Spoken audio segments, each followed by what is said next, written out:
Uzun bir aradan sonra tekrar sizlerle bir programla bir araya geldik.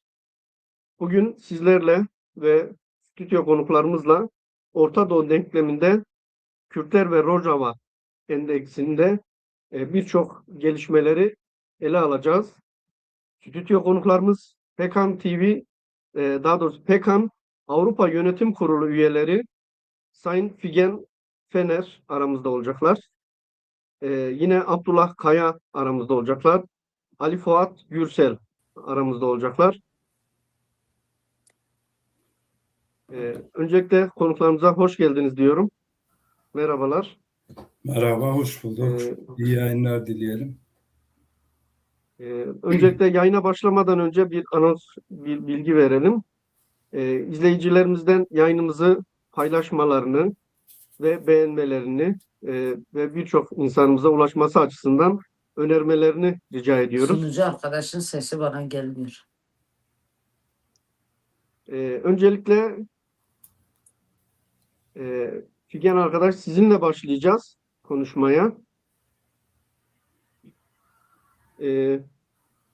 Rojava meselesini konuşacağız ama öncesinde yani Rojava özelde Kürtler ve ezilen halklar için neyi ifade ediyor? Sorumu alabildiniz mi?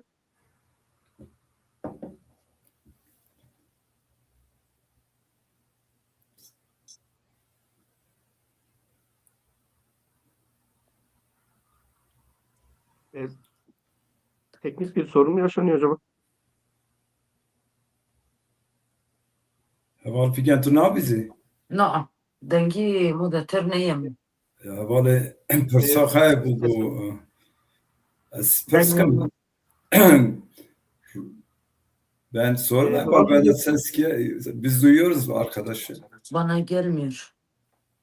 Sesimi alamıyor musunuz? O zaman o sorunu giderene kadar Ali Fuat arkadaş sizinle devam edelim.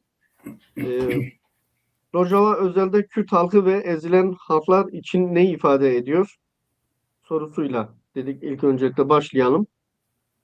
Ben de başlarken bizi izleyen tüm arkadaşları saygıyla selamlıyorum. Önemli bir süreçten geçiyoruz. Tabii Kürtlerin Rojava'daki kazanımlarının yeni bir saldırıyla karşı karşıya kalma gerçekliği var.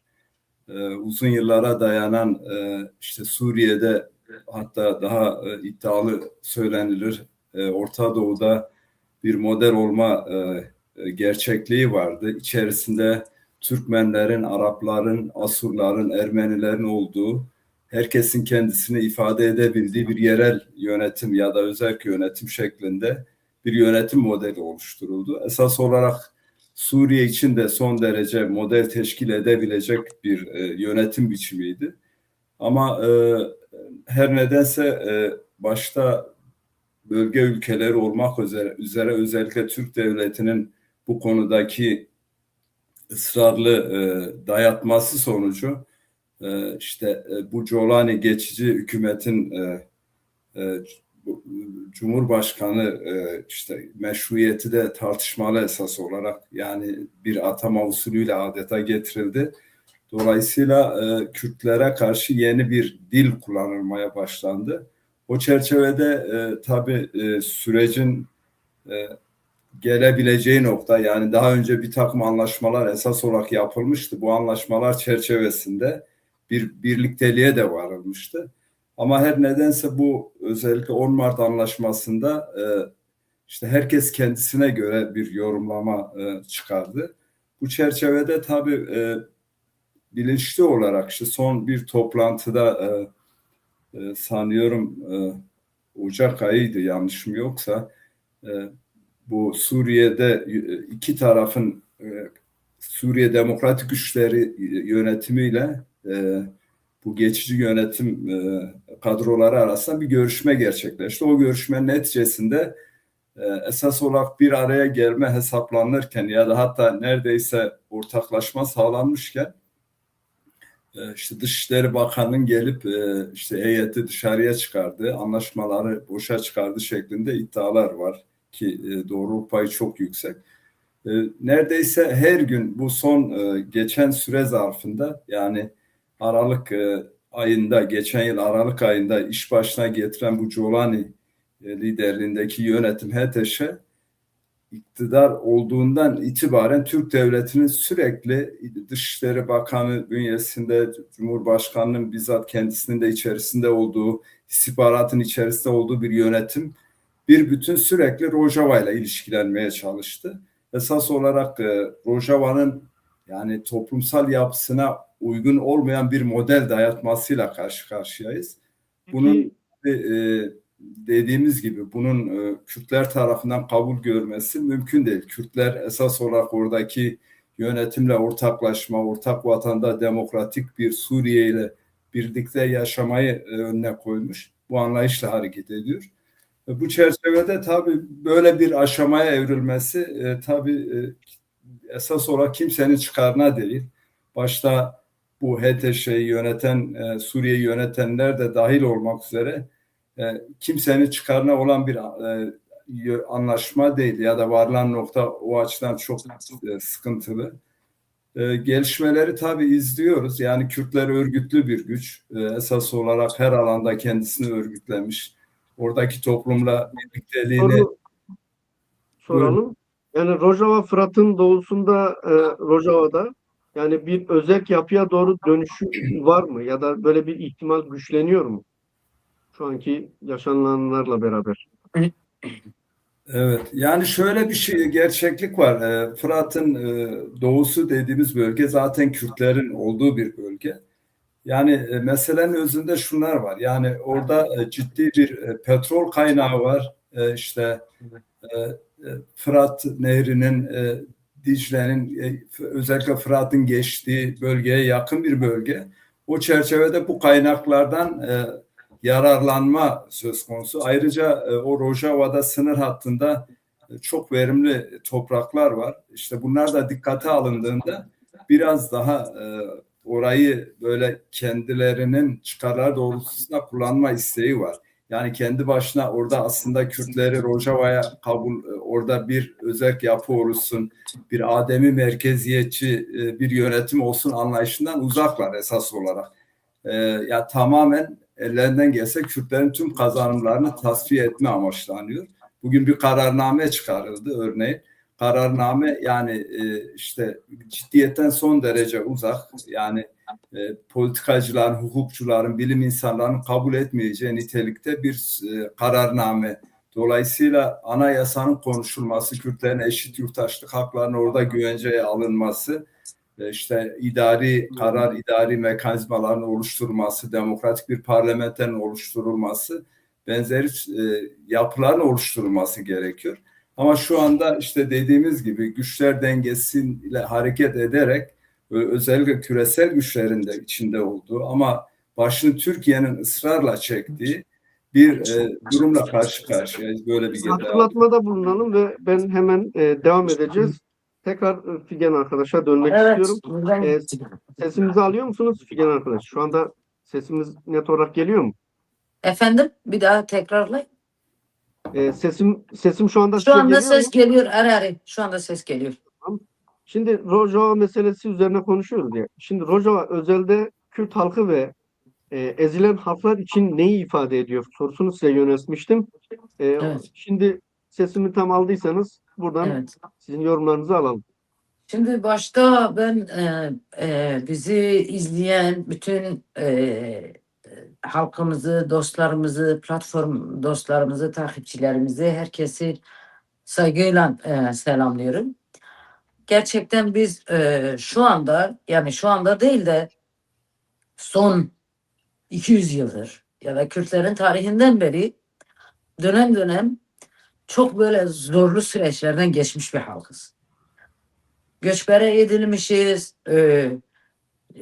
katledilmişiz, dağılmışız, demografimiz değişmeye çalışmış.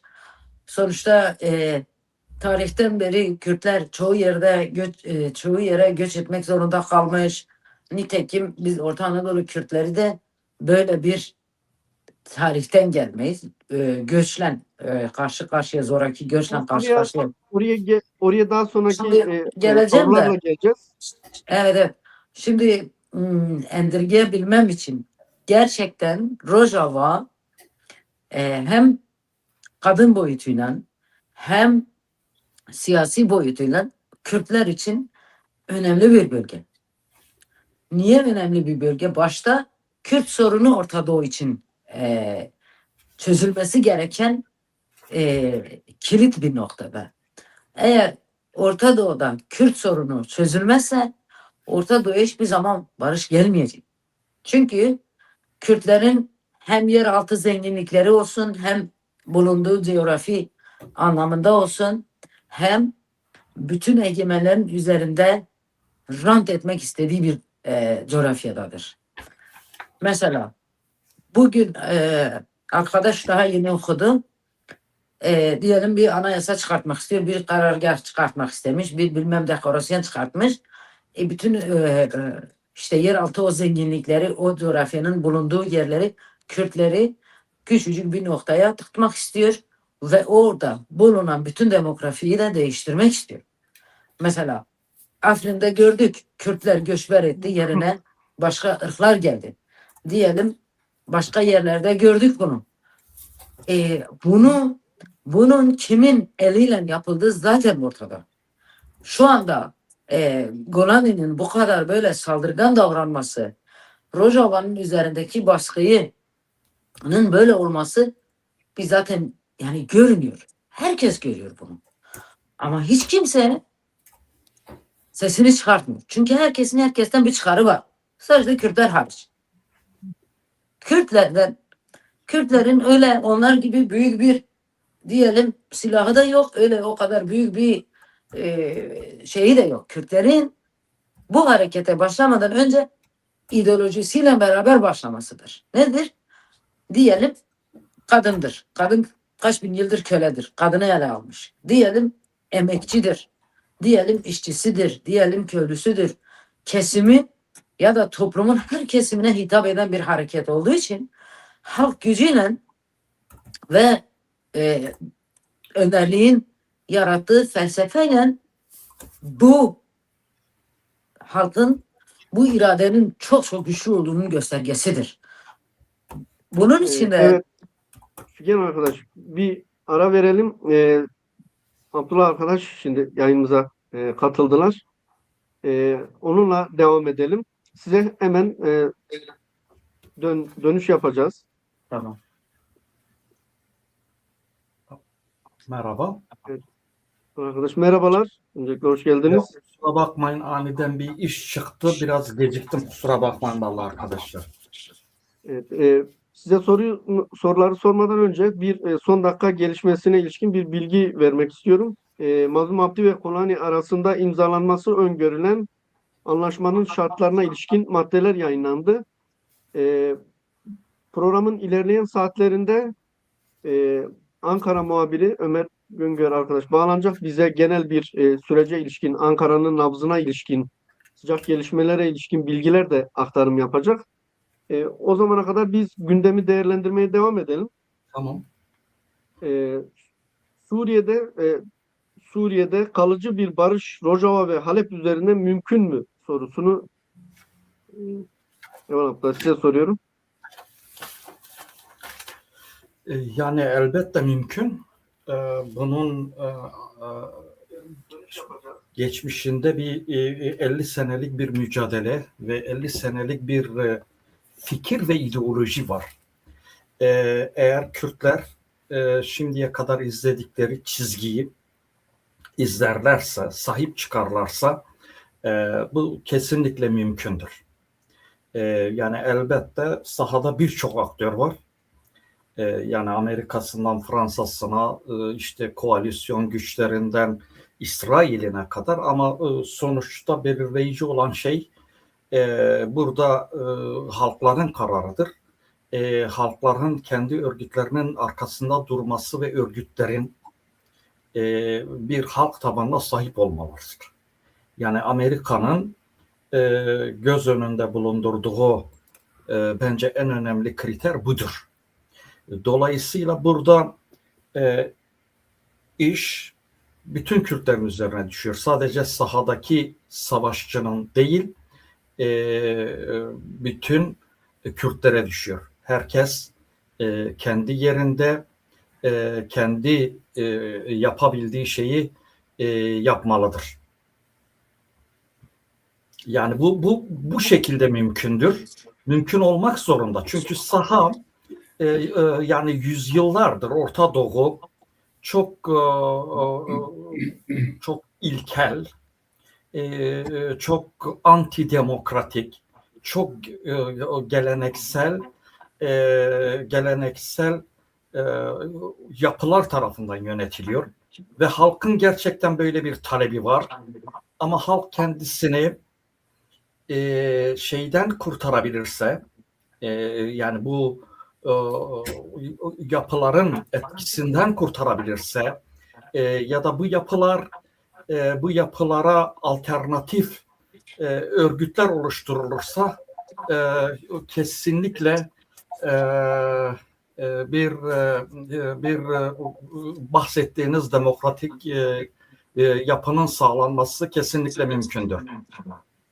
Burada bir bölgede yaşananlara ilişkin geliştirilen iddialar da var. Yani bugünkü son bir haftada 10 gün içerisinde yaşananlara baktığımızda Halep'e yönelik saldırıların görünürde Kolani hükümeti eliyle, gerçekte ise Türkiye tarafından başlatıldığı iddiası var. Hangi askeri, diplomatik veya siyasi göstergelere dayanmaktadır bu iddialar? Ve bu saldırının Türkiye, Şam, ABD, İsrail ilişkileri içindeki stratejik anlamı nasıl okunmalıdır? Şimdi şöyle, yani biliyorsunuz Türkiye iki bakanı ve MİT müsteşarıyla Jolani'yi ziyaret etti. Bu aslında çok da görülen bir şey değil. Ve yapılan görüşmeden sonra artı bir de Paris ve Paris'teki Jolani İsrail görüşmesine bakalım. Burada kesinlikle bu saldırının arka planında öncelikle Türkiye ve daha sonra Amerika Birleşik Devletleri ya da koalisyon güçleri ve de İsrail var. Birinci amaç kesinlikle ve kesinlikle yani Kürtsüz bir Suriye isteniyor. Kürtsüz bir Suriye isteniyor.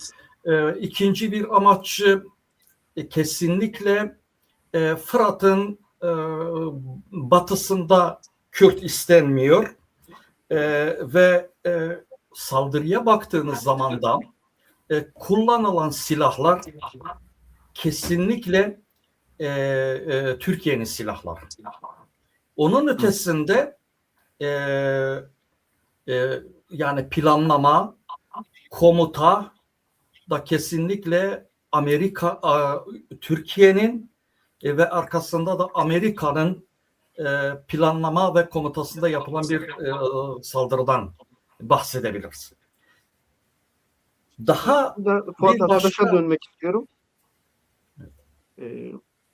Evet, tamamlayalım.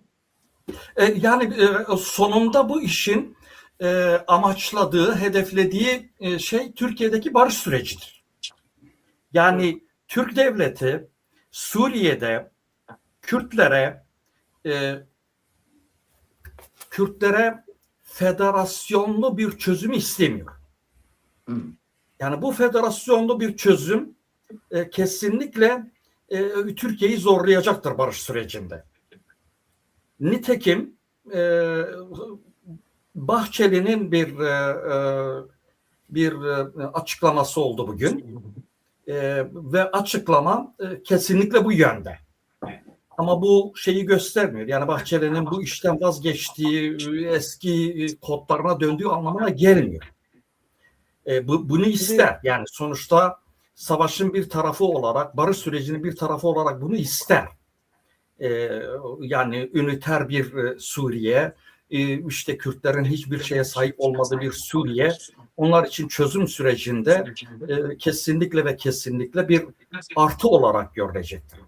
Ama Bölge gerçekliğine baktığımızda diğer halklar açısından nasıl bir tehlikeyi arz ediyor? Hani diyelim ki orada Kürtlerin kendi bir öz savunması, kendi bir halkın bir direnişi var geneli itibariyle. Peki bu aynı zamanda diğer halkların da bir tehdide uğramasının yolunu açmayacak mı?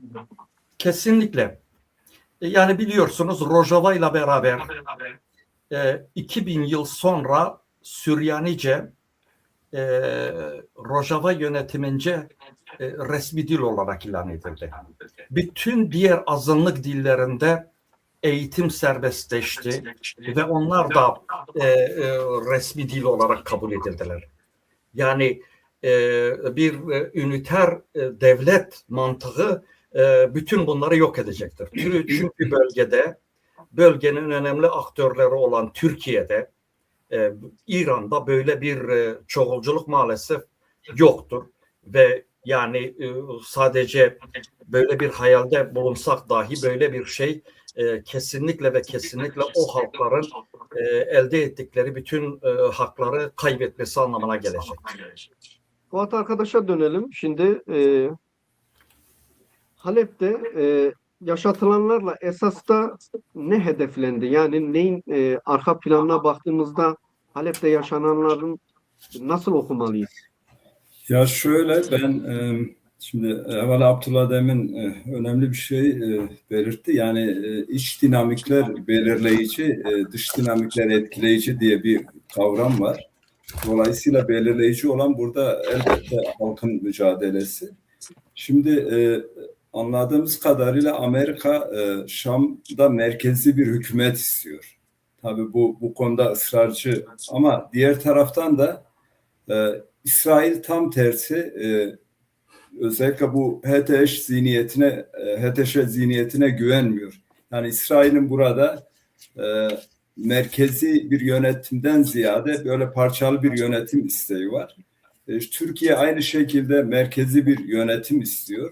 Tabii son derece karmaşık bir bölge. Dolayısıyla herkesin elinin içerisinde olduğu, herkesin kendince kendi çıkarlarının hesaplarının yaptığı bir durumla karşı karşıyayız. O açıdan yani HTŞ'nin şu anda merkezi hükümetin 20 bin tane askeri olduğu söyleniyor. Yani bu böyle bir rakam veriliyor. Velev ki 30 bin olsun. Şimdi buna karşı Suriye Demokratik Güçleri asıl olarak yani kendisini çok ciddi anlamda örgütlemiş. Yani bu asayiş güçleriyle 100 bine varan bir ordulaşmadan bahsediliyor. Tabii asıl amaç burada Suriye'nin merkezi yönetimine ya da iç yapısına yönelik olmadan ziyade kendisini savunma mekanizması anlayışıyla böyle bir oluşuma gidilmiş. Çünkü işte DAEŞ'in daha önce bölgede estirdiği terörü Kürtler bizzat yaşadı ve insanlığın başına bela olan bu çeteleri Kürtler durdurdu adeta. Şu anda da Rojava dediğimiz bölgede, Kuzeydoğu Suriye'de işte onlarca cezaevi var. Bunların sayılarının 10 binin üzerinde tutsak ellerinde. Dolayısıyla böyle bir durum, böyle bir yapılanma var.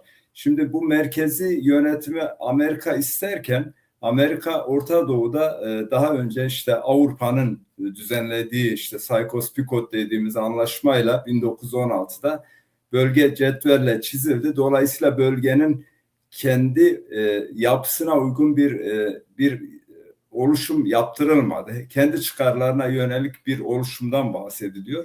Dolayısıyla bu artık kabul görmüyor. Halklar arasında ciddi bir tepki konusu, hatta direniş konusu. Bu çerçevede böyle bir realite gerçekliği var. Yani uluslararası güçler belki Kürtlerle Rojava dediğimiz Kuzeydoğu Suriye'de belki ittifak halinde oldu ama onların da çıkarına gelen bir şeydi. Orada Kürtler bu DAEŞ'e karşı başta Kobane'de göğüs göğüse çarpıştılar. Şengal'i savundular.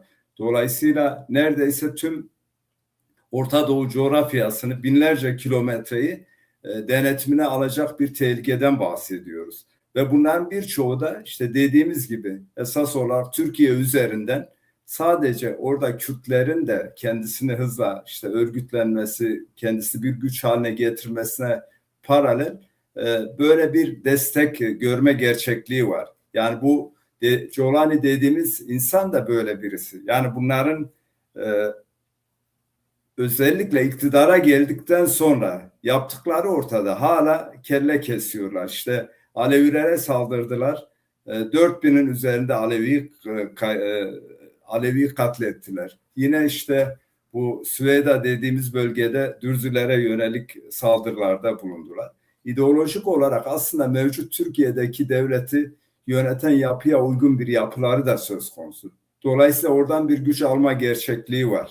Şimdi bu çerçevede demokratik kriterleri, demokratik nitelikleri taşıyan kendi yanı başındaki özellikle Kürtlerin böyle bir oluşumuna göz yummasını beklemek tabii doğru değil, gerçekçi değil. Ama düşünün yani esas olarak Türkiye halkının bu savaştan bir çıkarı var mı? Kürt düşmanlığından ya da Kürtlere karşı bu yönelmeden.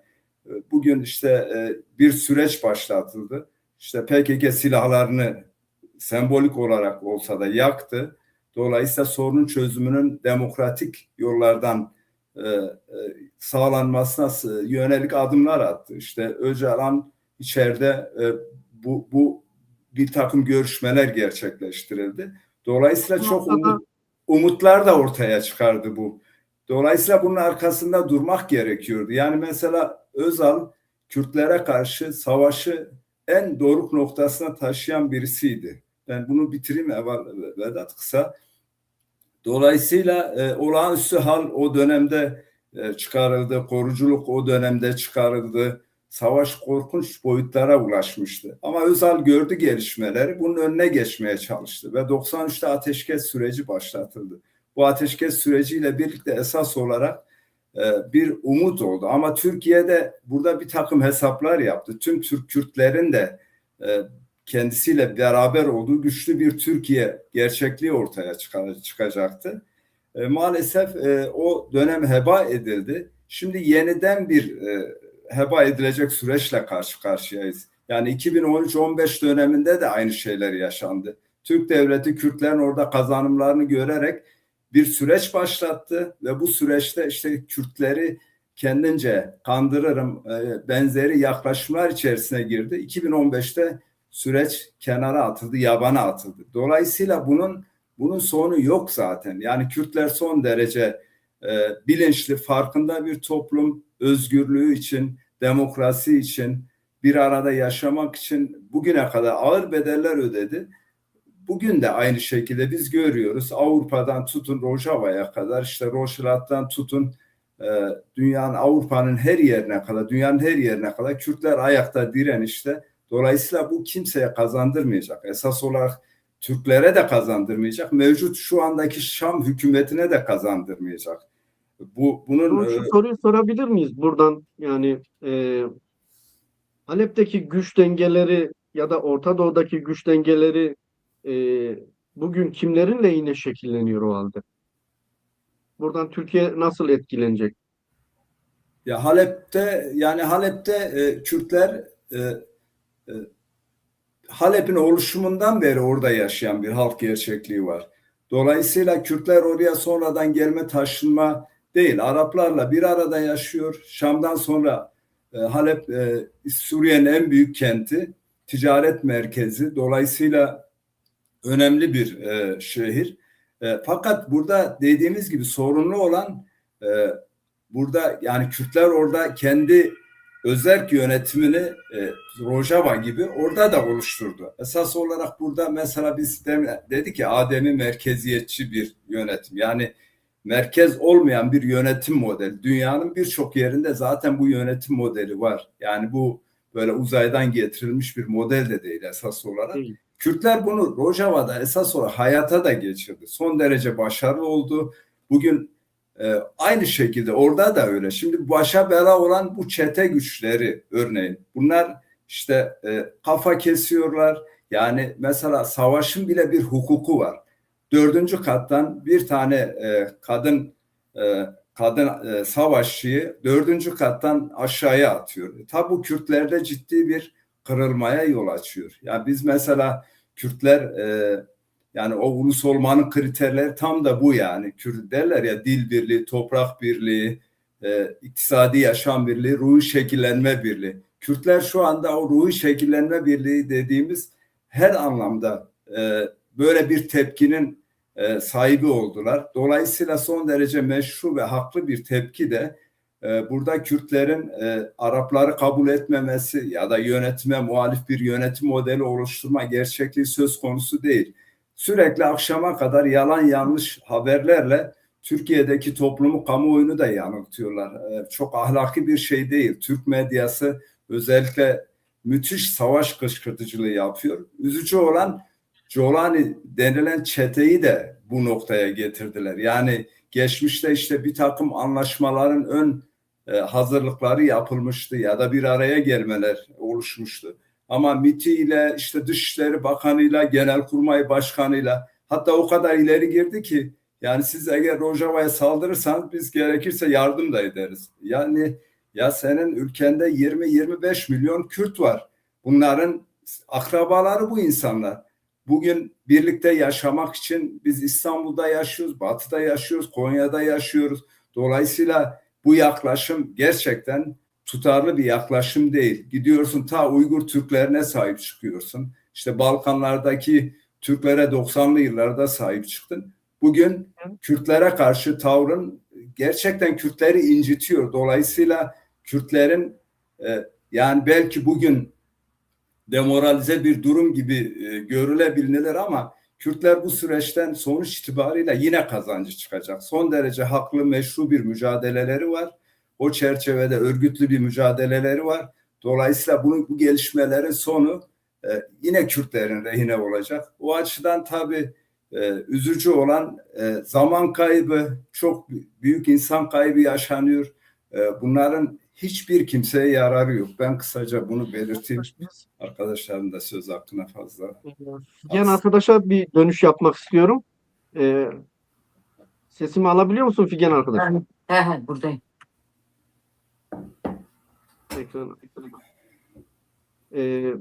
Halep saldırısını Figen arkadaş 1 Mart ateşkesi ve Abdullah Öcalan'ın geliştirmeye çalıştığı barış ve demokratik toplum süreci açısından ne anlama gelmektedir? Bu saldırı süreci fiilen sona erdiren bir hamle olarak değerlendirilmeli mi?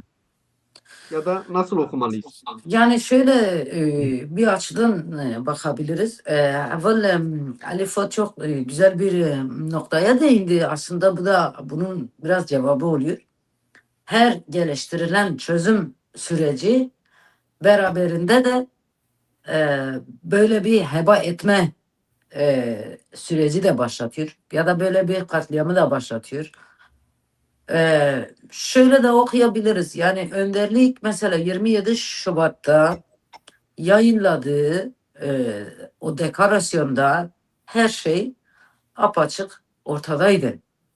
Rojava'nın, Halep'in, Kürtlerin yaşadığı her yer önderlik için kırmızı çizgi olduğu bu açıkça biliniyordu. Kürtler tarafından da böyle.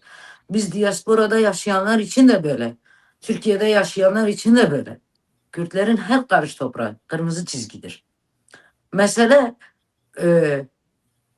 toprak ya da böyle daha farklı şeyler değil. Mesele çoğunluğun beraber yaşamıdır. Çoğunluğun o ruh birlikteliğini sağlamaktır. Şimdi Halep'te yapılanlar diyelim orada 2 Kürt mahallesi var. Bunlar o kadar senedir beraber yaşamışlar. Bunlar ortak belki kültürel şeyleri de var. Beraber yerel bir yönetim yerine diyelim çoğunculuğun karar aldığı, kendi kendini yönetebileceği bir anlaşma yapacakların yerine maalesef herkesin de bildiği gibi Türkiye'nin eliyle bu bir şekliyle yıkılmak istiyor. Bir şekliyle halkların birbirine düşman olmasını isteniyor. Arapların, Dürzilerin, Alevilerin, orada yaşayan Azerilerin bu alenen açık bir şeydir. Ama şimdi o zaman halk ne yapacak? ya da bu sorumlu olan yereldeki sorumlu olan arkadaşlar ne yapacak? Bir birlik sağlayacaklar. Daha önce de ben mesela değerlendirmemde söyledim. Bizim öyle çok büyük bir silahi gücümüz ya da böyle, ama önemli olan işte çoğunluğun savunduğu bir düşünce çerçevesinde toplandığımız için DAEŞ zihniyetli Şam hükümeti de bunu tahammül etmeyecek. Diyelim Türkiye rejimi bunu kabul etmeyecek ya da İran gibi bir rejim, İslami rejim bunu kabul etmeyecek. Bunu kabul etmesi için önce kendi içindeki demokrasiyi yaratması lazım.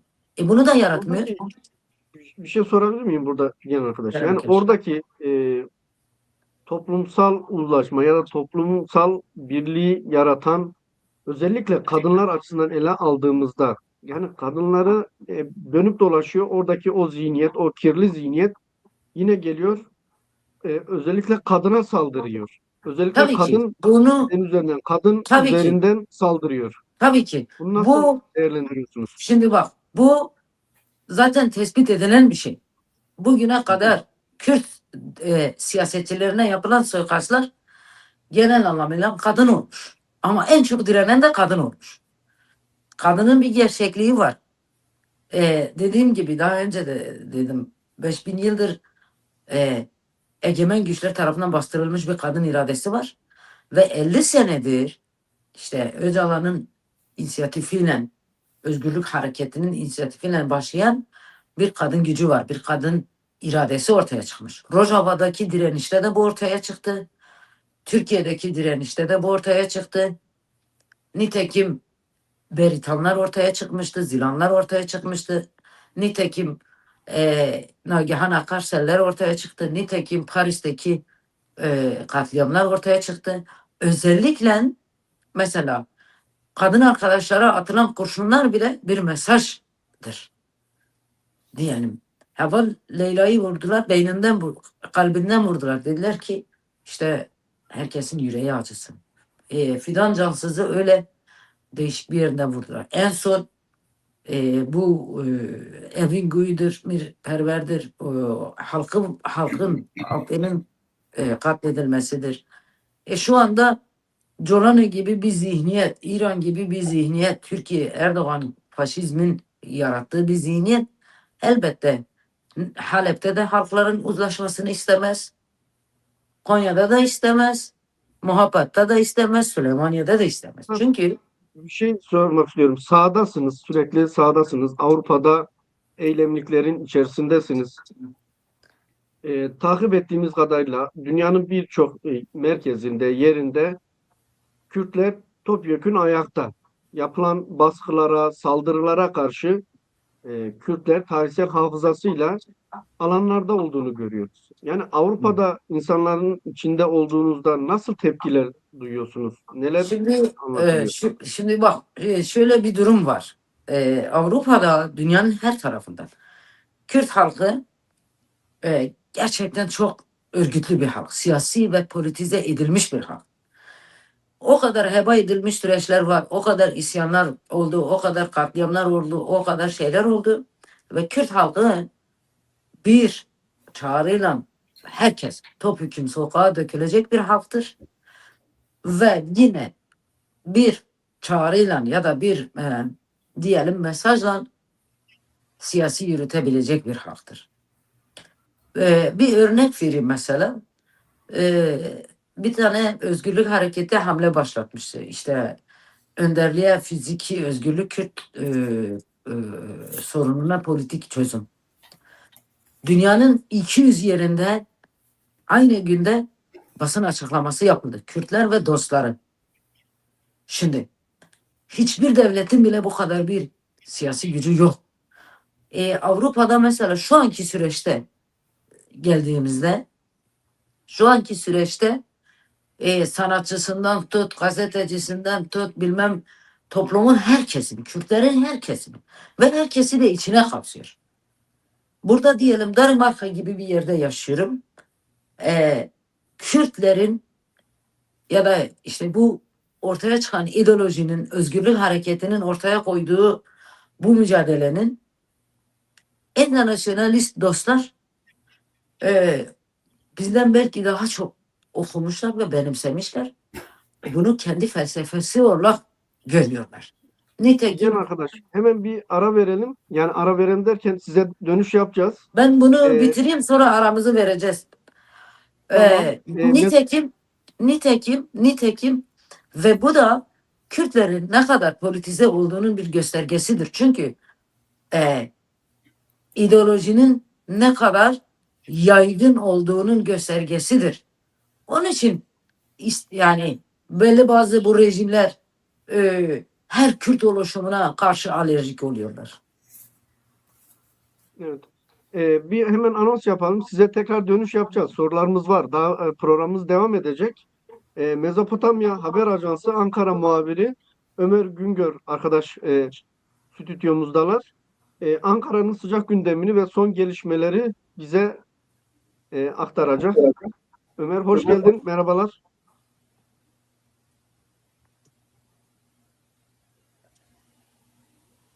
Ömer sesimi alabiliyor musun? Sesin şu anda gelmiyor. Sesimi alabiliyor musun Vedat? Evet, şimdi alıyorum Ömer. Tekrar merhabalar. Merhabalar, iyi yayınlar. Yani, teşekkürler. Son gelişmeleri senden alalım Ömer. Bugün sıcak gelişmeler yaşandı yine. Sendeyiz. Tabii Vedat, bütün dünyanın gözü aslında Kuzeydoğu Suriye'de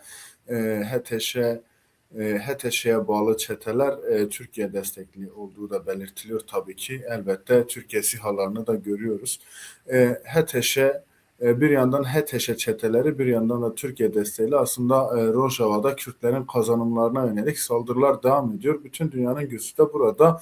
Elbette bu önemli bir diğer nokta da aslında Kürtlerin kazanımlarına dönük Türkiye'nin aslında bu olaylara yaklaşımı, Türkiye'de, Ankara'da neler yaşanıyor belki biraz buraya değinebiliriz. Bugün özellikle Kürt Halk Önderi Abdullah Öcalan'ın yaptığı açıklama çok önemliydi Vedat. Şimdi o açıklamanın özellikle Türkiye'deki sürece dair bir yere tekabül ettiğini ve Suriye'deki çatışmaların aslında bir noktada Türkiye'deki süreci baltalamaya dönük çatışmalar olduğu söylendi. Kürt Halk Önderi Abdullah Öcalan bunu söylerken aynı zamanda tarafların bu sorunu özellikle akıllıca ve ortak bir akılla çözebileceklerini belirtti. Dolayısıyla aslında bugün geldiğimiz o saatten bu saate geldiğimiz bu noktada bazı görüşmelerin olduğunu öğrendik. Bu da aslında önemli etkenlerden bir tanesi. Kürt Halk Önderi Abdullah Öcalan'ın yaptığı açıklamaların ardından yapılan bazı görüşmelerin ardından özellikle dün biliyorsun ki Tom Barak'la Erbil'de de bir görüşme yaptı SDG Genel Komutanı Mazlum Abdi ve dolayısıyla aslında şu anda bazı görüşmelerin olduğu söyleniyor. Elbette çok fazla kirli bilgi de var sosyal medyada. Bazı maddeler paylaşılıyor fakat bunlara itibar etmemek gerektiğini düşünüyorum. Çünkü özerk yönetimden ve yine oradaki öz savunma güçlerinden herhangi bir açıklama yapılmadı. Biz de herhangi bir şekilde bu maddelerin kabul edilip edilmediğine dair herhangi bir teyit alamadık. Dolayısıyla aslında burada önemli olan noktalardan bir tanesi de bu tarz dezenformasyon haberlere de çok inanmamak, itibar etmemek gerekir. İşte burada aslında Ankara'nın gündemini aktarırken Türkiye'nin rolünün önemine işaret etmek gerekir ki bunların başında Türkiye medyası geliyor. Türkiye medyası çatışmaların başladığı andan itibaren aslında dezenformasyon haberciliği yapıyor. Bir özel savaş diyebileceğimiz nitelikte bir habercilik yürütüyor. Dolayısıyla sürekli işte Kürt halkının moralini bozacak, her şey kaybedilmiş gibi gösteren Kürtler tarafından haberler yapılıyor. Nitekim hepimiz gördük Rakka'nın tamamen Suriye hükümetine bağlı, HTŞ'ye bağlı çetelere geçtiği yayını yapılırken aynı anda orada bulunan öz yönetim güçleri de canlı yayın yapıyordu. Dolayısıyla aslında bütün bunlar önümüzde şunu bizlere gösteriyor. Türkiye önemli bir rol biçiyor. Hem yaptığı bu haberlerle hem de aslında genel olarak bugüne kadar geldiğimiz süreçte Ankara'dan yapılan açıklamalarla özellikle Bahçeli'nin yaptığı açıklamalara bakarsak ilk günden bugüne SDG'yi özellikle İsrail ile ilişkilendirmeye çalışarak bazı iddialarda bulunarak SDG'nin Türkiye için tehdit olduğu ve bölgede İsrail'in planlarına uymakla suçluyordu. Lakin Paris Anlaşması özellikle bu söylemlerin ve bu tehditlerin aslında içinin boş olduğunu, yani özellikle SDG'nin değil Şam hükümetinin direkt olarak İsrail'e entegre olduğunu görüyoruz. Yani hem Golan Tepelerinin bırakılması hem yine Şam hükümetinin İsrail'le kurduğu ilişki üzerinden baktığımızda aslında bir entegrasyon söz konusu. Yani Şam hükümeti İsrail politikalarına tam anlamıyla entegre olmuş diyebiliriz. Dolayısıyla aslında bir bütün olarak Türkiye'nin yürüttüğü politikayı şuradan almak gerekir. Elbette bu yaratılmak istenen bir algı, işte hem çatışmalara ilişkin yapılan haberler hem Bahçeli'nin açıklamaları aslında Kürtlerin tamamen kazanımlarını, özellikle Rojava'daki, Suriye'deki kazanımlarını hedef alan bir politika yürütüyor. Orada Kürtlerin özerk veyahut da herhangi bir statüye kavuşmasını istemiyor Türkiye. Bugün de Bahçeli'nin paylaştığı bir 8 madde vardı.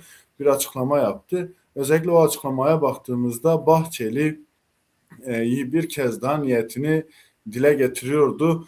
Kürtlere sadece işte Suriye devleti gözetiminde işte ana dilde eğitim ve bu çerçevelerde kalabilecek bir hakların verilmesi ve statüsünün görünmemesi, statüsünün kabul edilmemesi dayatılıyor. Bunu işte Bahçeli'nin paylaştığı maddelerde de gördük bugün.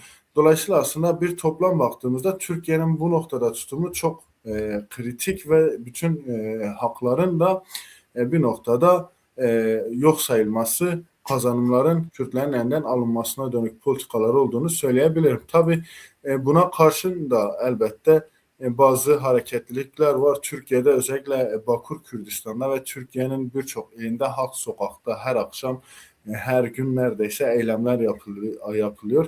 Biliyorsun DBP'nin bir çağrısı oldu. Her yerde kazanımlarımıza sahip çıkalım denildi. Kürt kazanımlarına sahip çıkalım denildi. Dolayısıyla bunun ardından birçok kentte seferberlik yürüyüşü gerçekleştirme kararı aldı Kürt halkı. Yine bunun yanında belirtmek gerekir ki KCK'nin de bir açıklaması olmuştu ve KCK hem Avrupa'daki hem Türkiye'deki ve diğer parçalardaki Orta Doğu'daki bütün Kürtleri seferberlik ilanına katılma, buna karşılık verme çağrısında bulundu. Bu da önemli bir diğer noktaydı. Yine Çağrıların karşısında Ömer, sokakta habere gittiğinizde ya da insanlarla röportajlar yaptığınızda sokağın sesi nedir? Yani ne diyor insanlar?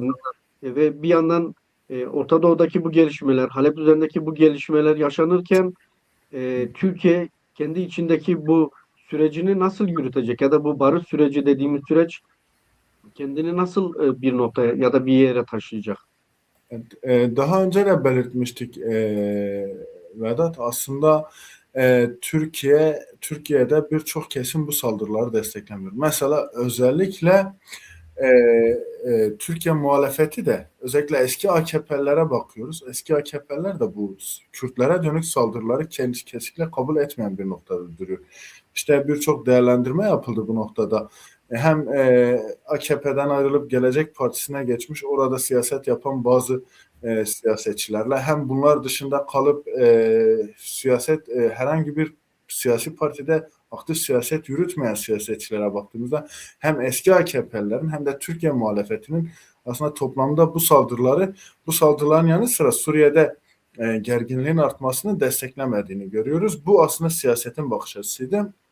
Zaten Bahçeli'nin ve AKP'nin yine Hakan Fidan'ın yaptığı açıklamalar üzerinden şunu söyleyeyim. O iktidarın bakış açısını aşağı yukarı biliyoruz ve Bahçeli'nin bugün paylaştığı maddeler de zaten bunun bir göstergesi. Toplum ise özellikle Kürtlerde büyük bir tepki söz konusu.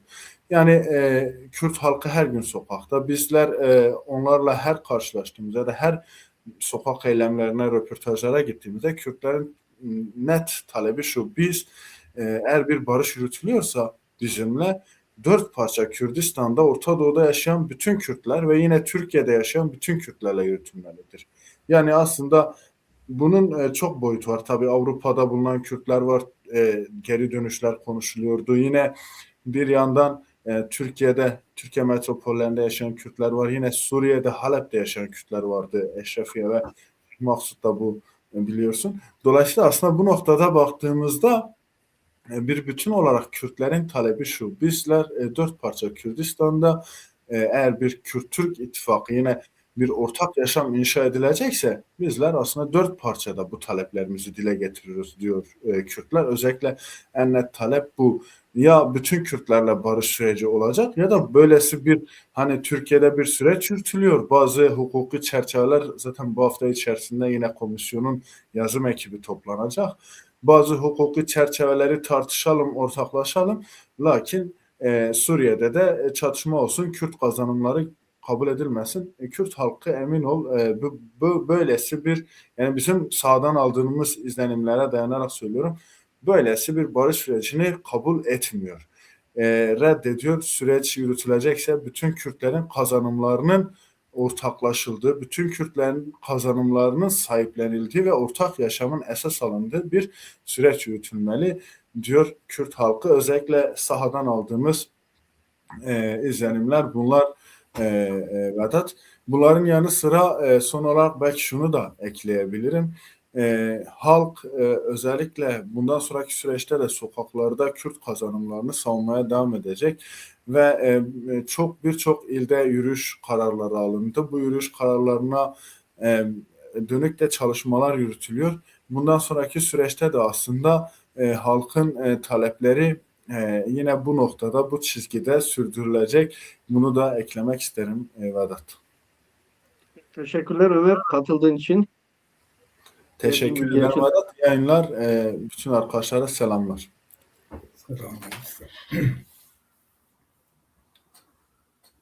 Evet, tekrar merhabalar arkadaşlar.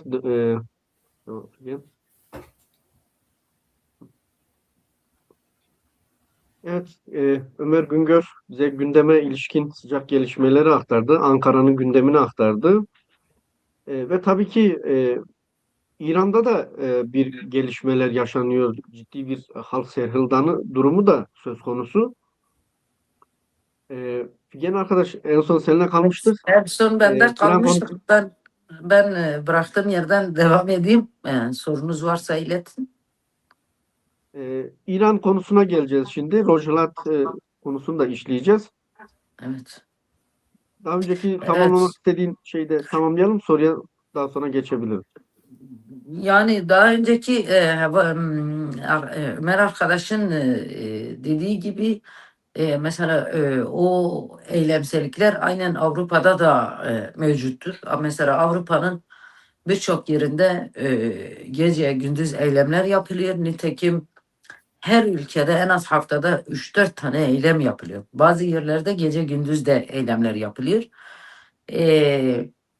Yani gerçekten de bu Rojava'da şu anda yapılan saldırılar, diyelim Rojhelat'ta yapılan yine saldırı hiçbir şekilde kabul edilecek bir durumda değil.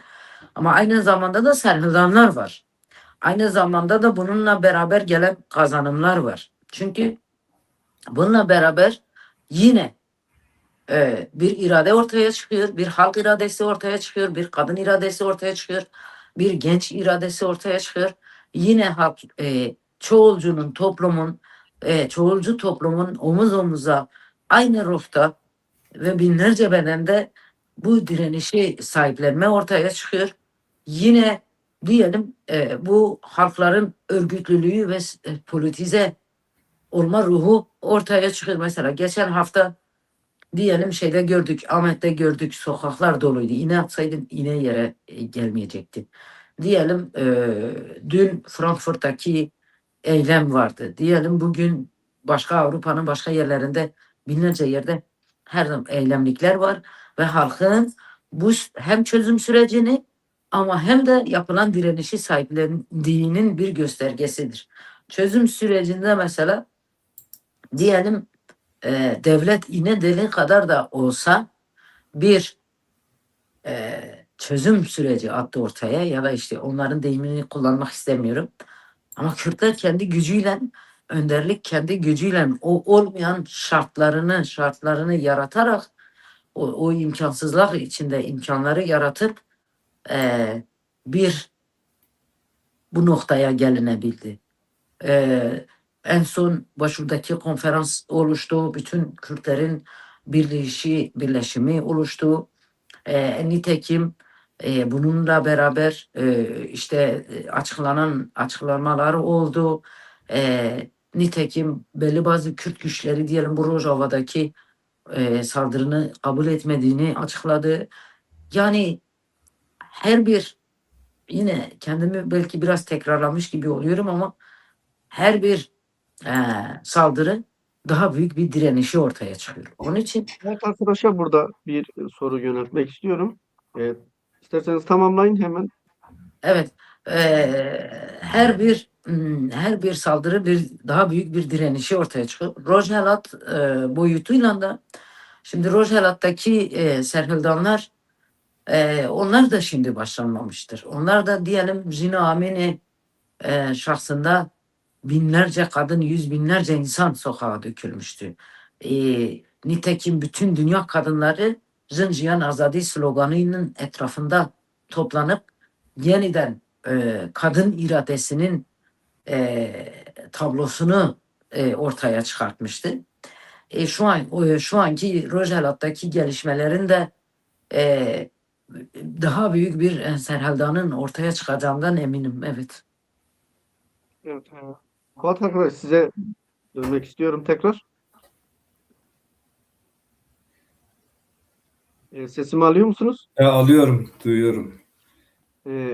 Yani bu 2026 yılı için tabii ki konuşuyoruz. Hani bir yılı da oldu bizim açımızdan. Şimdi İran'da 2026 yılı için öngörülen rejim değişikliği ihtimali Rojava Kürtleri, Irak ve Kuzeydoğu Suriye açısından nasıl sonuçlar doğurabilir? Ve bu sürecin Kürtlerin bölgesel konumuna etkileri neler olabilir? İran faktörüyle beraber. Spas, ben o İran'a gelmeden önce Kuzeydoğu Suriye'ye ilişkin ya da Suriye'ye ilişkin bir iki noktayı daha söylemek istiyorum, izniniz olursa. Yani şimdi aslında Suriye'de bir hükümet yok. 8 Aralık'ta geldiler. Devlet işlemez durumda. Dolayısıyla zorla adeta bir yönetim oluşturulmaya çalışılıyor. Ve çeperinde topladığı kontrolsüz çeteler, yani mesela bunlar Humus'ta Alevilere saldırdılar. Demin de söyledim, 4000 üzerinde Alevi katledildi. İşte Süveyda'da yine aynı şekilde oradaki Dürzülere saldırıldı. Dolayısıyla orada da İsrail'in müdahalesi oldu. Şam'ı bombalama benzeri şeyleri. Dolayısıyla böyle bir frenleme zorunda kaldılar. Ama ısrarlı şekilde Türk devletinin burada dahilini görmek gerekiyor. Türk devletinin bu dili yansımasını adeta işte Colani'de de ortaya çıkardı. O çerçevede aslında bu sürecin gelişimi yeniden 14 yıl süren bir savaşın sonunda yani neredeyse 500 bin üzerinde insan yaşamını yitirdi. Milyonlarca insan göçmen durumuna düştü. Tüm Suriye baştan aşağı yerle bir oldu. Dolayısıyla çok ağır bir tablo ortaya çıktı. Bugün de yeniden işte o kontrolsüz güçler, yani bir anlaşma yapılıyor. Suriye Demokratik Güçleri Fırat'ın doğusuna doğru inme çabaları ya da başlamışken ya da bu faaliyetler böyle bir saldırıyla karşı karşıya kalınıyor. O çerçevede tabii son derece öfkelendirici bir durum. Dolayısıyla bunların bu vaziyetiyle, yani bir ordu olma, bir devlet yönetimi olma durumları kesinlikle uzun vadede de söz konusu olmayacak. Çünkü bu mevcut pratikleri önümüzdeki sürecin de işaretlerini ortaya çıkardı. Dolayısıyla bu süreçten sonra bu çatışmalar yoğunlaşarak devam edecek, böyle bir realite var. Tabii Kürtler bu noktada aslında tarihsel olarak uluslararası güçler tarafından da bir haksızlığa uğradı. Kısmen bu haksızlığı giderme, DAEŞ'le ortaklaşma çerçevesinde bir çıkar çatışa şeyi söz konusu oldu. Çıkarlar çakıştı. Bu çerçevede böyle bir noktaya gelindi. Ama bugün işte yeniden aynı şekilde eskiye dönme, yani mesela uluslararası güçler ciddi anlamda bir tavır almış olsaydı böyle bir durum söz konusu olmayacaktı. Dolayısıyla model olan Suriye Demokratik Güçlerinin yönetim modeliydi. Bu bilinsin bir kere. Bir de tabii ciddi bir Kürt düşmanlığı var. Yani özellikle Türkiye'de Türkiye'yi yönetenler ve Türk medyası nerede Kürt varsa, yani örneğin Suriye'deki Kürtlerin size ne zararı var? Yani orada kendilerini yönetiyorlar ve ısrarla, inatla sürekli Türkiye ile bir ortaklıktan, bir komşuluktan söz ediliyor. Bir taş atılmamış oradan. Hala ona rağmen böyle bir yaklaşımın sahibiler. Dolayısıyla bu tavır, bu doğru bir tavır değil. Yani kendi içerisindeki Kürtleri de küstüren bir tavır. Yani süreç de elbette bununla birlikte berhava olacak. Çünkü gelişmelerin yönü oraya doğru evriliyor.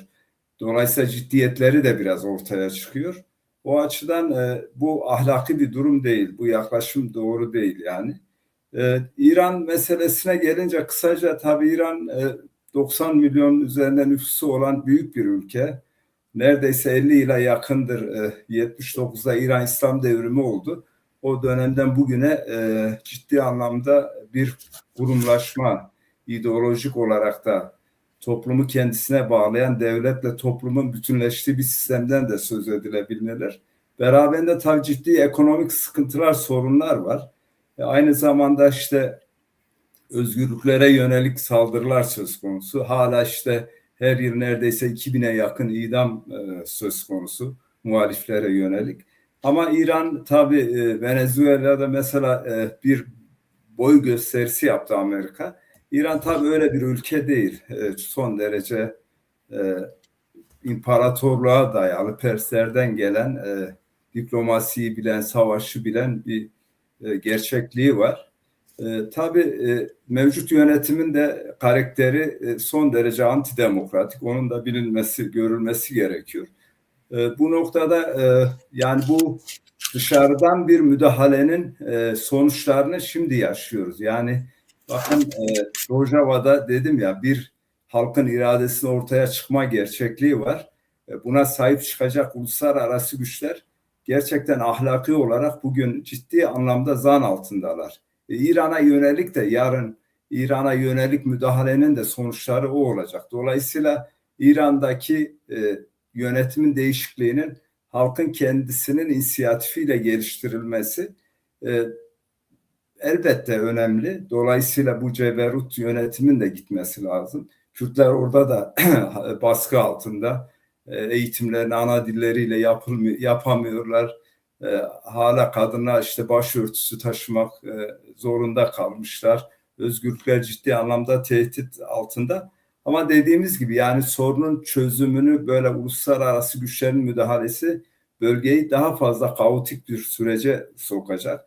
Dolayısıyla bu emperyalist yaklaşımların da görülmesi gerekiyor. Yani bunların halkların yararına yapabileceği ciddi bir şey olmadığını belirtmek gerekiyor. Ben kısa bunları belirteyim, eğer daha sonra Yani olursa. başlık atmıştık şeyde. Hani nasıldı? Kürtler anasını görmemesinden şimdi geldi Kürtler statü elde etmemesine. Yani bu kısmı nasıl değerlendiriyorsun? Yani Kürtlerin kazanımlarına bu kadar ya da kazanacağı bir şey varsa bu kadar niye rahatsız oluyorlar?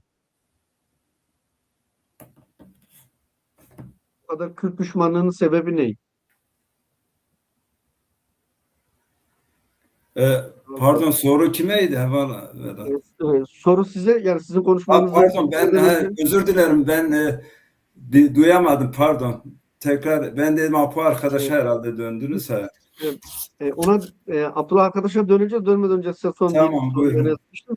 Yani Kürt anasını görmemesinden Kürtler statü elde etme meselesine gelindi. Kürtlerin kazanımları bunları bu kadar neden rahatsız ediyor?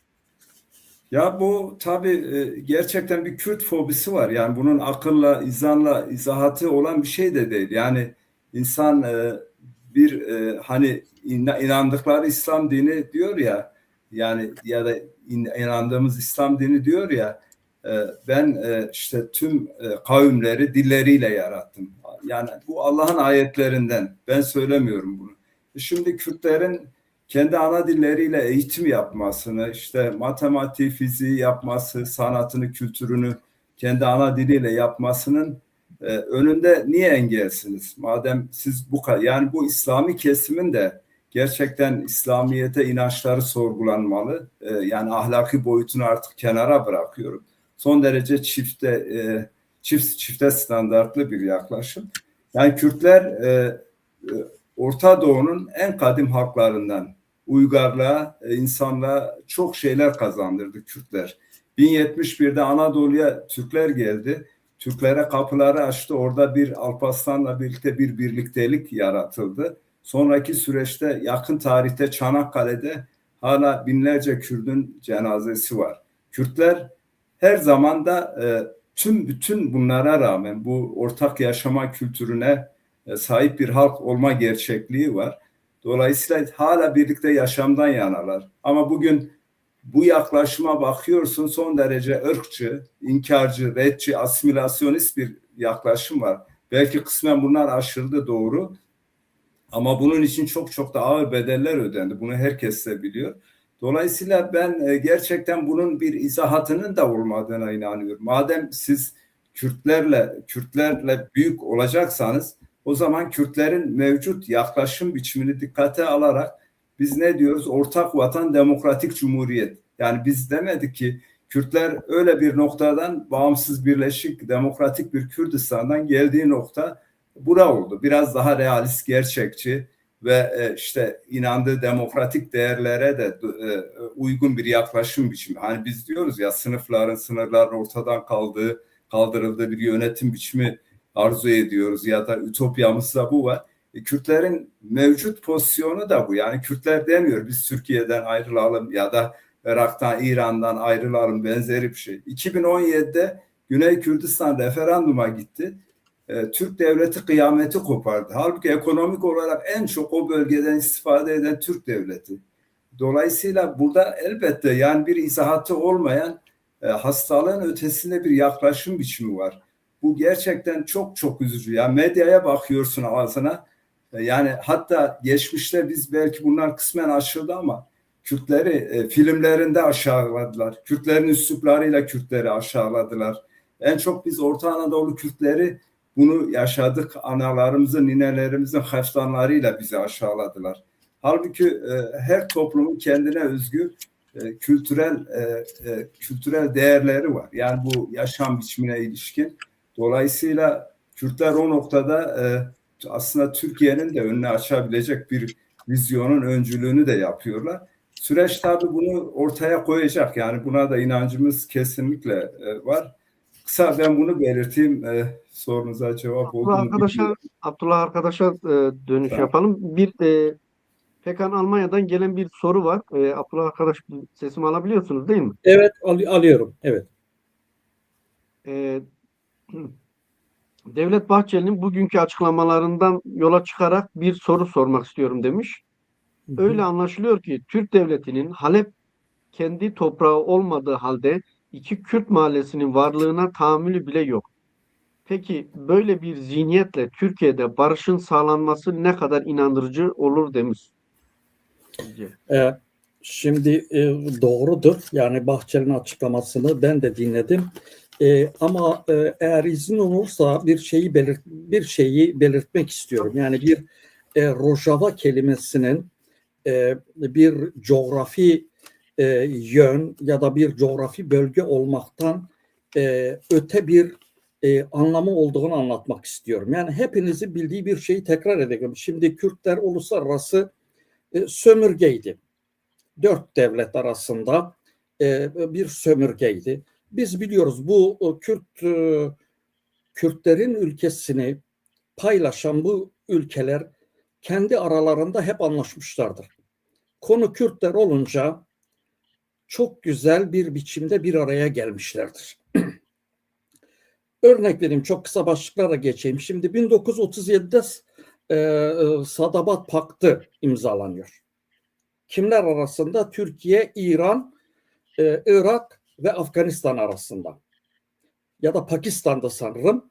Yani Pakistan herhalde işin biraz şey kısmı, yani olayın sadece Kürtlerle ilişkili olmadığını göstermek için Pakistan'da bu işin içine eklenmiş.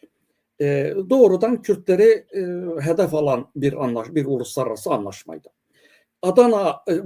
Cezayir Anlaşması 1975'te yapıldı ve Cezayir Anlaşması'yla biz biliyoruz ki yani Güney Kürdistan'daki ulusal kurtuluş mücadelesi bitme noktasına geldi. En son 1998'de Türkiye ve Suriye anlaştı. Adana Anlaşması'yla ve Suriye, Türkiye PKK militanlarını kendi sınırları içinde izleme izni verdi. Yani demek istediğim şey şu: konu Kürtler olunca bölge devletleri de Kürtleri kendi egemenlikleri altında tutan bu devletler hiçbir sınırlamada bulunmuyorlar. Ama şimdi biliyoruz, yani tarih değişti. 50 senelik bir mücadele pratiği var arkamızda şimdi. Ne oldu? Yani Rojava bizim için ne anlama geliyor? Şimdi Victor Hugo'nun bir sözü var, diyor zamanı gelmiş bir sözden güçlü hiçbir şey yoktur. Yani zamanı gelmiş bir fikirden güçlü hiçbir şey yoktur. Şimdi Kürtler bu zamanı gelmiş sözün sahibidirler. Ve bu söz hiçbir silahın durduramayacağı sözdür. Zamanı gelmiş söz. Örnek mi? İşte Jinjiyan Azadi her tarafta yankılanıyor. Bir görüntü gördüm bugün. Öyle sanıyorum, ya Almanya Federal Meclisi'nde ya da federe devletlerin birinin meclisinde bir milletvekili konuşuyordu ve konuşmasını Jinjiyan Azadi diye bitirdi. Yani bunun yayılışını Bir şey sorabilir miyim? efendim? Burada bir şey sorabilir miyim? Yani Buyurun. aynı zamanda Kürtler bu kadar tarihsel birikimiyle birlikte diplomasi alanında nasıl? Yani benim naçizane gözlemim galiba yani bir Kürtlerin çok eski bir diplomasi geleneği var. Ama burada biz öyle sanıyorum biraz eksik. Yani yürüyen, gelişen bir diplomasi var. Ama daha herhalde gidilmesi gereken çok uzun bir yol var diye düşünüyorum. Şimdi yani bu Kürtler bu sözün sahibidir. Şeyde gördünüz, yani Rojava'da Kobani mücadelesi sırasında gördünüz, dünyanın dört bir yanından insanları buraya getiren şey o sözün gücüydü. Kürtlerin parası yoktu. Kürtlerin sermayesi yoktu. Bu insanları buraya toplamak için. Bu insanlar fedakarlık yapıp gelip orada savaştılar. Aynı zamanda yani bir başka şey, yani Kürt ulusal mücadelesi bir ahlak yarattı. O ahlakın sonucunda bir adalet yarattı. Hiç kimsenin şüphe duymadığı bir adaletti. Yani Rojava'da bu görüldü. Rojava aynı zamanda bunun pratiğidir. Şimdi onun dışında, yani Rojava'nın arkasında ne var? Rojava'nın arkasında kendi ayakları üstünde durmayı esas alan ve bunu başaran bir anlayış var, bir hareket var. Yani bizim Orta Anadolu'da çok güzel bir söz vardır, diyor. Yekül hasbi halken işte kim tami beyaya. Yani eğer başkasının atına biniyorsan her zaman yayasındır. Ve bu gerçeklik hem Kürt tarihinde hem de başka halkların tarihinde çok iyi görülür. Eğer siz başkalarının desteğiyle ayaklarınız üzerinde duruyorsanız kesinlikle o destek çekildiğinde yıkılırsınız.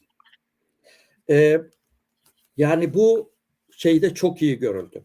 Bir başka nokta, yani Kürt ulusal hareketi toplumun en zayıf, en yaralı,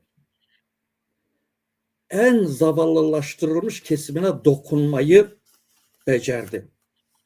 Yani Türkiye'de de Orta Doğu'da da birebir sıfırdır. Kürt Ulusal Hareketi bu bireyi ayağa kaldırdı ve irade sahibi yaptı.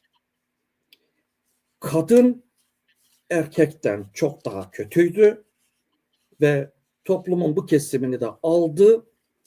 Bugün dünyanın en güçlü kadın hareketi haline geldi Kürt hareketi. Ve onun sloganı olarak da Jinjiyan Azadi bugün yani Figen arkadaşımız anlattı. Dünyada işte 200 ülkede yankılanabiliyor, aynı zamanda bir kadın konferansına 800 örgüt katılabiliyor. Yani şunu söylüyorum, insanlarımız belki şey diyorlar, yani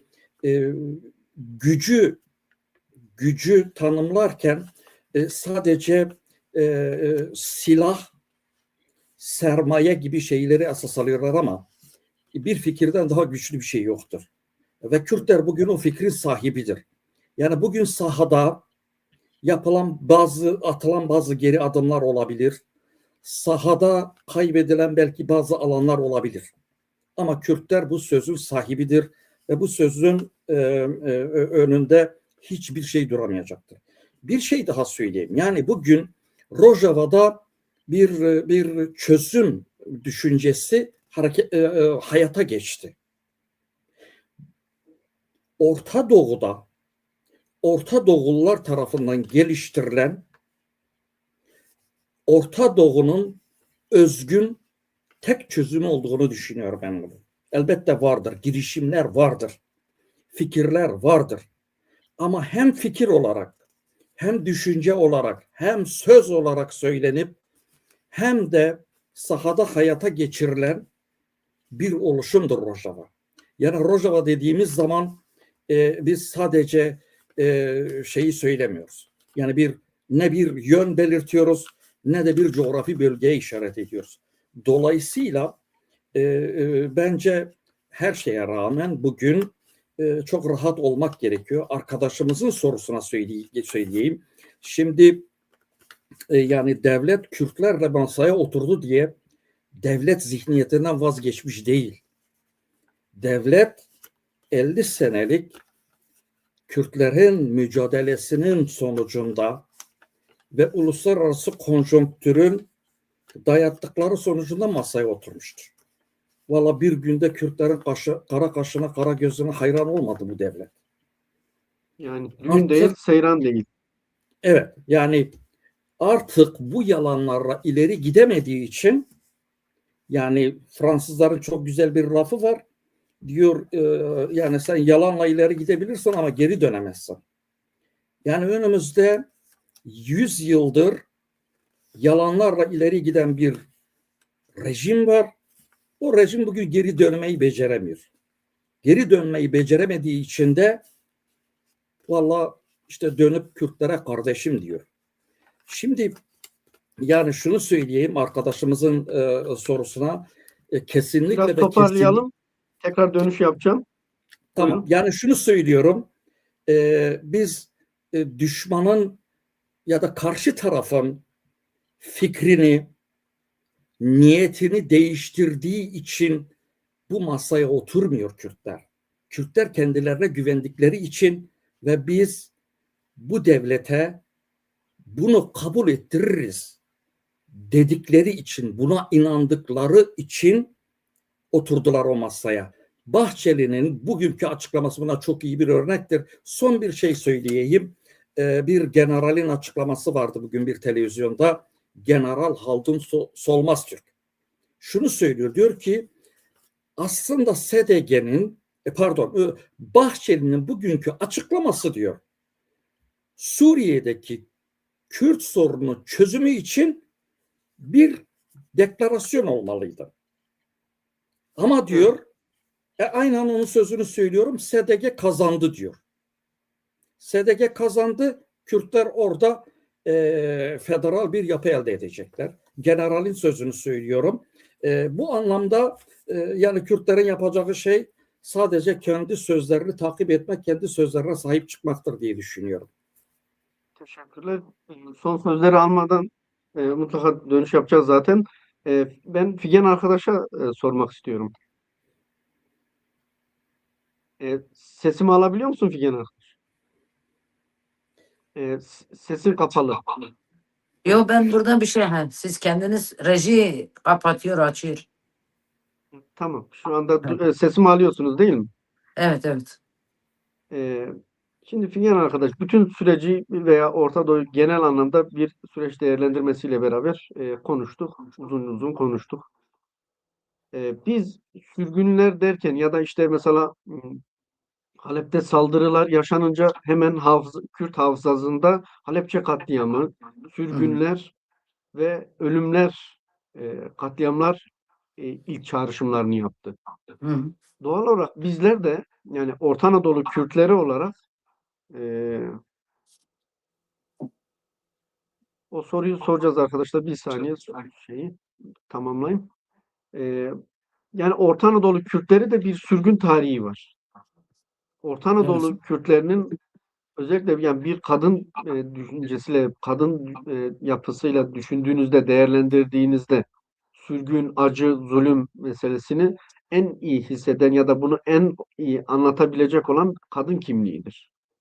Bütün tarihselliğiyle. Siz nasıl değerlendiriyorsunuz? Yani Orta Anadolu Kürtlerin hafızasında sürgünler ve tarihsel dejavu açısından ele aldığımızda. Şu anda dediğin gibi zaten sorunun içinde de cevabı gizli, ama ben daha detaylandırayım. Şimdi binlerce yıldır dediğim gibi bu katliamlar Kürtler üzerinde oldu. Aynı zamanda da Serhildanları çıkarttı ya da yok olmayı çıkarttı ya da işte yeniden direlmeyi çıkarttı.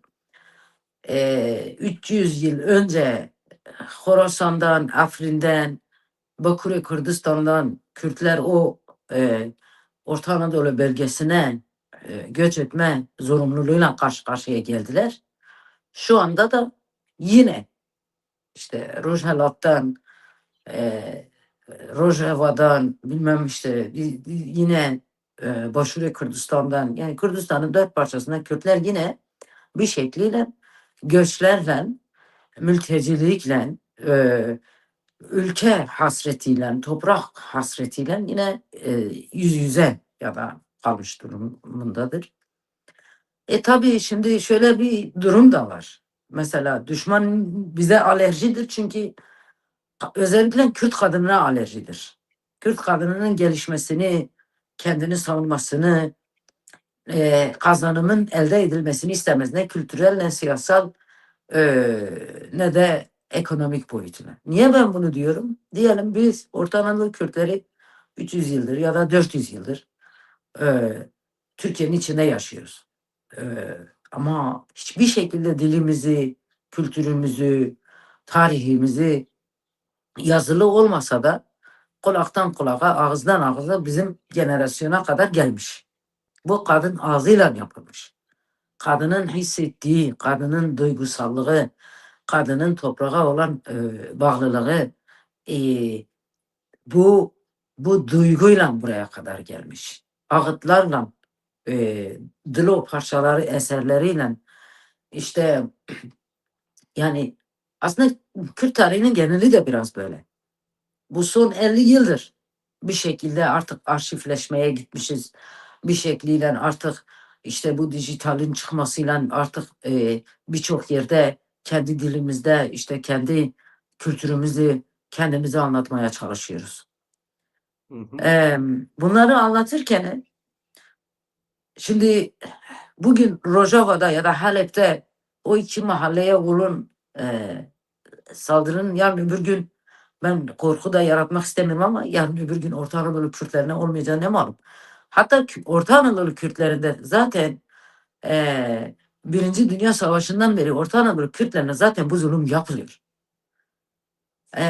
Ali Fuat arkadaş dedi, biz dedi Orta Anadolu Kürtleri işte annesinin şalvarından bilmem dilinden öte doğrudur.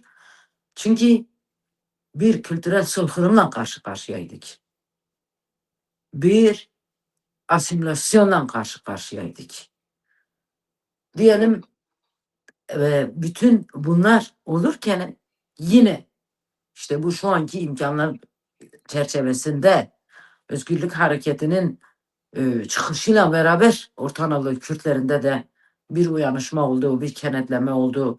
En azından bakın şu anda biz bu platformda bu siyasi düşüncelerimizi dile getirebiliyoruz. Size bir soru var. Soru sormak istiyorum. Eylül Yaylacı bir soru Evet, göndermiş.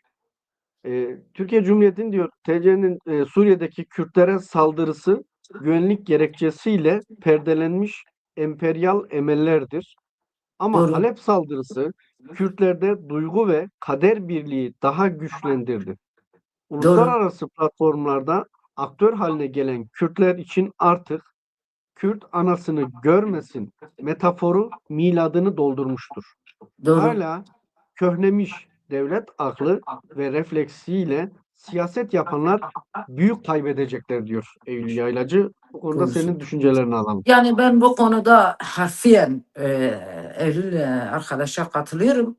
Gerçekten yani artık öyle bir noktaya gelinmiş ki zaten bizim bu akşamki yaptığımız analizler de bu çıkıyor. Artık öyle bir noktaya gelinmiş ki yani gidin Kürtlerin 5 yaşındaki çocuğa bile sorun şu anki durum nedir işte Halep'te olup biteni nasıl değerlendiriyorsunuz? İnanınız ki bizden daha çok iyi değerlendirir. Ya da bizden daha derinine değerlendirir. Çünkü politize olmuş bir halk var. Kürt anası artık eski mağdur annesi değil. Bugün Kürt annesi kendini topların, tankoların içine atıyor. Yani Cizre'deki olayları gördük. Tayyip'e anneyi gördük. Daha 6 gün önce bir tane Rojava'da Halep'te bir kadın videosunu gördük. Yani görüyoruz. Gözü Kürt annesi artık öyle bir şey olmuş ki Kürt annesinde bir çocuğun bir tırnağı bile düşman tarafından acıtılsa artık Kürt annesi ayaktadır. Yüreği dayanmaz. Yapmıyor da. Bu da işte bu katliamların, bu saldırıların öne çıkarttığı Kürt anne iradesidir. Kürt kadının iradesidir. Orta Anadolu'daki bizim Konya, Orta Anadolu Kürtleri de böyledir. Orta Anadolu Kürtleri belki e, nasıl söyleyeyim, belki böyle orada da bir saldırı olsa bizim oradakiler de kalır. Ama bizimkiler, bizim Orta Anadolu Kürt annesi kendi Biraz dilini toparlayalım. Evacığım, toparlayacağım. programın sonuna doğru yaklaşıyoruz. Evet. Kendi iradesiyle, kendi diliyle, kendi koruma duygusuyla, kendi kültürünü korumayla, kendi iradesiyle zaten hepimize bunu aşılandırmıştır. Ben Avrupa'da yaşayan bir insanım. Avrupa'ya geldiğimde diyelim 9 yaşındaydım. Ama ben diyelim nenemden, işte annemden, çevre kadınlardan aldığım kültürle bu şekle biz geldik. Ya da dilimizi koruyabildik. Ha şimdi ben biliyorum belki bazıları diyecek niye Türkçe konuşuyorsunuz? Biz Kürtçesini de iyi konuşuyoruz ama diyoruz ki herkes bizi anlasın, herkesime ulaşalım. Herkes şu anda Kürtler üzerinde nasıl çirkin oyunların döndüğünü, Kürtler için Kürtler üzerinde nasıl bir kirli oyunların döndüğünü anlayabilsin. Herkes bu düşünceyi duysun diye biz Türkçe konuşuyoruz. Şimdi programın sonuna doğru geliyoruz. Senin de son sözlerini alacağız. Senin son sözlerini Kürtçe alalım. Yani hem Kürtçe o tepkilerini, o duygularını Kürtçe almak istiyoruz. Hem de bu şekilde programı toparlamış olacağız. Sona doğru geldik. Cece arkadaşlara şey sormak istiyorum. Eğer yayınımızda Serbest Halk Kürsüsü diye bir bölümümüz var. Eğer bizi izleyen izleyicilerimiz programa katılmak isterlerse 2 dakikayı geçmemek şartıyla mı deriz? Onların da fikirlerini, değerlendirmelerini almak isteriz. Yoksa konuklarımızla programı son sözlerini alarak programımızı bitirmeyi düşünüyoruz. Yani naha me haya ve dakika me be Türkiye axivin ji bo ku nêrîna me te herkes ki fam bike. Maalesef rastiyeka me dijî heye pira kesê me belkî bi Kurdî baş nizanî çünkü em li hember kirkirina asîmilasyona zimanê yan. Em li ber kirkirina çanda hunera xwe ne yan. Ji bo wê ما خواست یا جی حوال میک وی وشانه دمشین خواستنم به ترکی خبینن زمان از دبیم her dayıkeke Kürt, her jineke Kürt, bira ku jiyan dike bike, ger Anatolia naviyên her çar parçayê Kurdistanê, Kurdemê Qafqaz, Kurdemê Avrupa, her dune her derekê, her jineke Kürt berpirsiyara ku dengê berxwedana hevala bige herkeskî ye.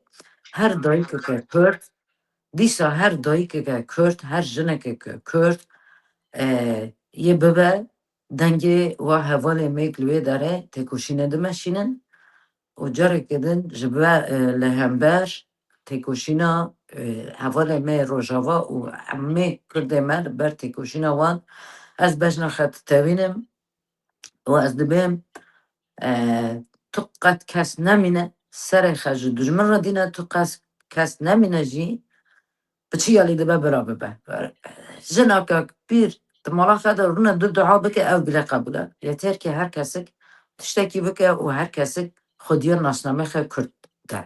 Spas. Az hemen ben hemen Abdullah Bey hemen son soruları ortak olarak size sorayım. Hem son sözlerinizi de almış olalım. İki soruyu birleştirerek hemen bir soru daha geldi. Rojava'da IŞİD'e karşı verilen mücadele aynı zamanda tüm dünyanın güvenliği için verilen bir mücadele. Ancak bugün Avrupa ve Batı'nın ikiyüzlülüğü ile karşı karşıyayız.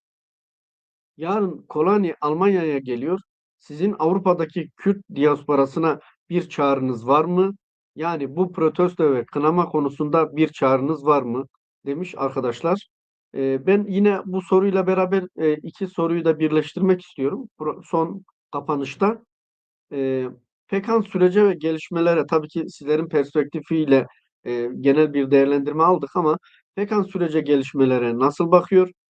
Özellikle mesele Kürtler ve Kürtlerin kazanımları statü meselesi olunca uluslararası sessizliği neye bağlıyorsunuz? Bu üç soruyu birleştirmiş olalım ve son sözleri bu şekilde alalım. Sizlerden sonra eğer katılmak isteyen olursa izleyicilerden alırız, yoksa programı sonlandırırız. Teşekkürler. Abdullah Eyval. Sizlere. Ses. Reji ses açın. Terörist diyen Almanya aynen Türkiye'deki gibi Kürt mücadelesine, Kürt özgürlüğüne ilgi duyan, herkese kuşkuyla bakan, terörist diye bakan Almanya başına 10 milyon lira ödül konan bir teröristi daha kısa bir süre öncesine kadar şimdi bir devlet başkanı olarak kendi ülkesinde ağırlıyor. Evet, yani soruda arkadaşımız bunu dile getirmişti. Evet, yani bu ikiyüzlülük bilinen bir şey. Yani bundan daha kötü bir durum olamaz herhalde bir devlet için. Ama çıkarlar her şeyin üstündeyse bunu normal karşılıyoruz. Bu Almanya'nın geçmişiyle de diğer devletlerin geçmişiyle de çok uyumlu. Şimdi Kürtlerin statüsü neden şey yapılıyor? Bu kadar çok tartışma konusu oluyor ya da zor oluyor. Çünkü devletin yani 100 yıllık bir propagandası var ve bu artık bir fobi halini almış. Yani bu bir yani düşünme sürecinden sonra söylenen bir şey değil bu konudaki tepkiler. Yani aklı, izanı, mantığı kaybetmiş bir tavır bu. Yani Ahmet Altan'ın bir sözü var. Kürtler kendi dilini konuşunca demli çayın tadı mı kaçacak diyor. Yok, kaçmayacak. Demli çayın tadı aynı olacak. Yani Kürtler statü kazanınca devlet memurlarının maaşı mı düşecek? Ya da birilerinin maaşı mı artacak? Yok öyle bir şey. Hayat aynı şekilde devam edecek. Bunun dünyada birçok örneği var. Yani İsviçre'si, Belçika'sı, Kanada'sı ve en önemlisi Amerika'sı. Ya bakın bu dünyada bu tür şeyler olmuş. Benim yaşadığım İsveç'te de var. Yani İsveç'te Samelere Kürt muamelesi yapmış. Ama bugün 3 ülkede Finlandiya, Norveç ve İsveç'te Lapland diye bölgeler var ve bu bölgelerin meclisleri var. Ve bu 3 ülkedeki meclisler en önemlisi bu. Bu ülkedeki 3 meclis bir araya gelip ortak kararlar da alabiliyor. Yani olmuş. Kürt muamelesi görmüşler aynen. Ama kısa sürmüş. Yani bir süre sonra bu devletler tamam demiş, biz yanlış yapıyoruz. Bir halkın varlığını inkar ediyoruz. Bu halkları vermişler. Meclisleri kurulmuş. Ama Türkiye'de bir türlü yapılmıyor. Bakın yani Rojava'daki tartışmalarda yani Rojava'da statü verilmesine, federatif bir yapının kurulmasına karşı çıkan tek devlet Türkiye. Nedeninin içini kime sorsanız açıklayamaz. Yani niye Türkiye bölünecek? Neden bölünecek? Verilmezse tam tersine bölünecek. Dolayısıyla yani evet biliyoruz. Biz Almanya'nın da diğer devletlerinde 200'de olduğunu biliyoruz. Bunu daha iyi, daha açık bir biçimde de evet bu ülkelerin yüzüne vurmak için biz Almanya'daki bütün Kürtlerin kesinlikle ve kesinlikle alanlarda olması gerekiyor. Uluslararası sessizliğe gelince yani başta da biz söyledik, bugün Halep saldırısına izin verenler, ondan sonraki saldırılara da izin verenler bu batılı devletlerdir.